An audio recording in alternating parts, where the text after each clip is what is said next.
This Friday, I'll be announcing one winner of a free $100 Amazon gift card. And if you would like to enter to win, all you have to do is subscribe to my channel, stay until the end of this video, and share this video with your friends and family. On this channel, folks, I always do my very best. In providing you with the most up-to-date and reliable stimulus check information.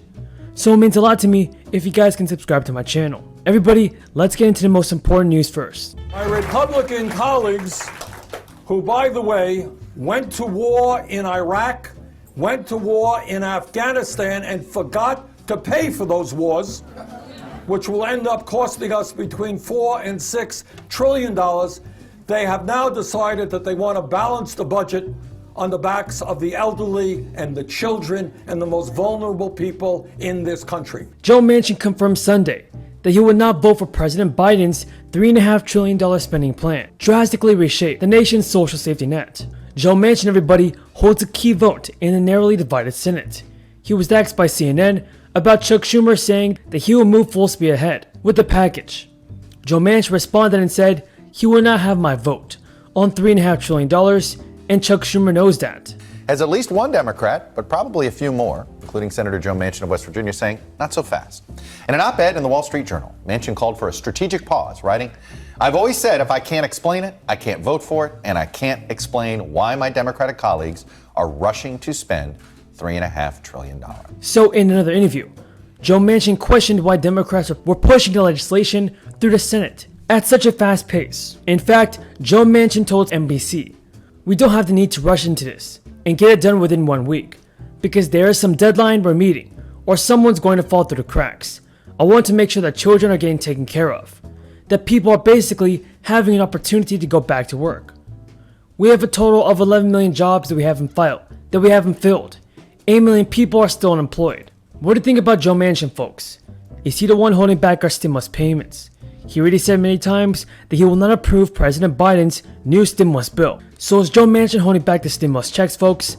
Tell me what you think in the comments below.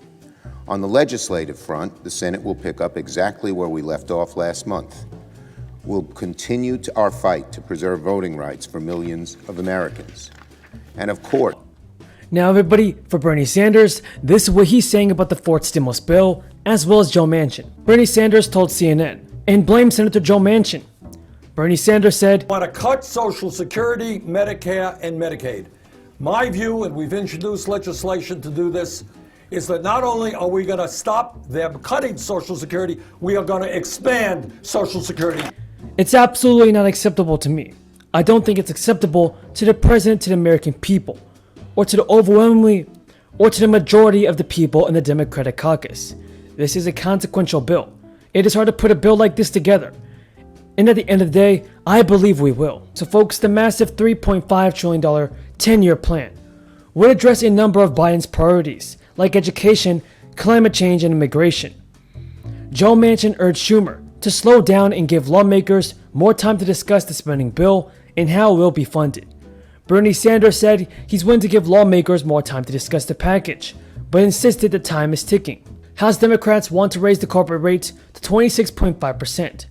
as part of nearly $3 trillion in tax increases to defray the cost of the next big spending package, which while boosting the top rate for individuals to 39.6%. And everybody, the Ways and Means Committee is also planning to call for a new 3% surtax on people making more than $5 million, as well as increasing the top capital gains to 28.8% from 23.8%. Representative Richard Neal also wants to raise taxes on multinational corporations, overseas profits, tighten state tax rules, and pared back deductions for some unincorporated businesses. And the representative wants new limits on supersized individual retirement accounts, additional restrictions on deduction companies take for highly compensated employees, and new watch sale rules for people who own cryptocurrencies. These proposals would be the biggest tax increase in decades and appear to be enough to cover most of what even progressive Democrats hope to spend on their coming reconciliation package. Lawmakers want the money to finance a dramatic expansion of the government's social safety net.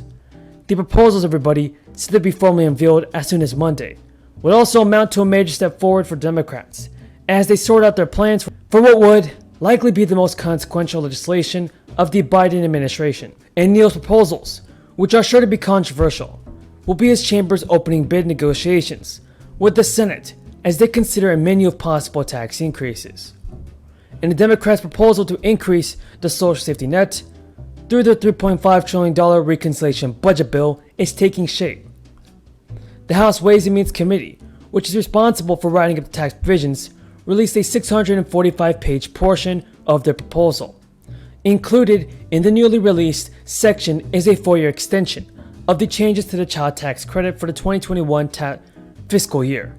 As well, more children will now be eligible to receive the monthly advance payments, with the requirement for a child to have a social security number dropped. The proposal by the House Ways and Means Committee will extend the changes made to the child tax credit in the American Rescue Plan until 2025. The monthly advance payments per child of $250 for those 6 to 17 and $300 for kids under 6 would continue over the next 4 years. In order to continue receiving the payments in the coming years, families will be required to reaffirm their eligibility each year. The IRS will maintain the online portal if created for parents to update the information as their financial or family situation changes. But children may still be automatically enrolled for the advance payments, based on the information obtained from the government programs or birth records. Folks, that's all the news in this video. If you found this video useful and helpful, don't forget to subscribe to my channel, share this video with your friends and family, and give this video a like. Until next time, everybody, have a great day and stay safe. In American jobs, American families, and the fight against climate change. Over the August state work period, I remained in constant communication with chairs of the Senate's relevant committees, as well as with the Speaker and the White House, including the President. I am pleased to say we have made substantial progress in translating the provisions of the budget resolution into policies we can pass into law. As we continue our work over the next few weeks, I want to take a step back and explain why this legislation is so important. For far too long, millions of American families have worried that the American dream has increasingly fallen out of reach. Too many in the middle class are just struggling to stay there.